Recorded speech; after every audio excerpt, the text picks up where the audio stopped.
Things that smell. For a long time, Colin was just this short kid who seemed to end up in my class every year. In the third grade, he and I spent about a week convincing Alice Evans that velour was some kind of animal fur, and she refused to wear it for the rest of the year. But aside from that, we had never hung out together. I'd seen him with his skateboard in the park a few times, and he always let me have a turn on it, but that was all. And then suddenly he was everywhere. He came downstairs with me and Anne-Marie at lunch, or yelled, "Hold up!" and walked to Broadway with us after school to get drinks at Jimmy's sandwich shop. It was Colin who had the idea to ask Jimmy for a job. I'm pretty sure he was kidding. Colin was always saying weird stuff to people that made you partly proud to know him and partly wish you were standing right next to him.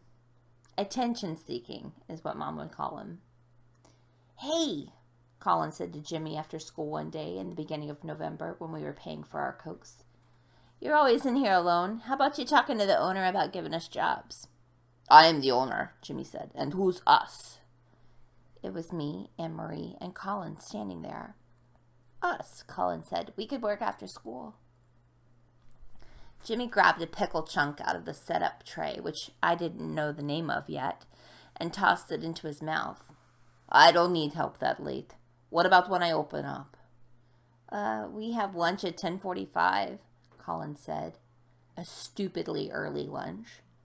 At our school, the older you get, the stupider your lunch period. Jimmy nodded. That works." I didn't think Jimmy was serious, but Colin said we should show up at lunchtime the next day just in case.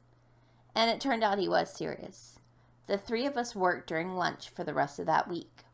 We washed a lot of greasy plastic trays, weighed piles of sliced meat, which is just as gross as it sounds, stacked up sodas in the refrigerator case, cut tomatoes, and did whatever else Jimmy said to do.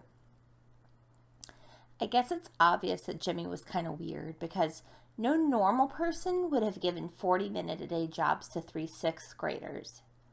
On our first day, Jimmy spent about 5 minutes pointing to a plastic bank shaped like Fred Flintstone that he had up on a shelf in the back room.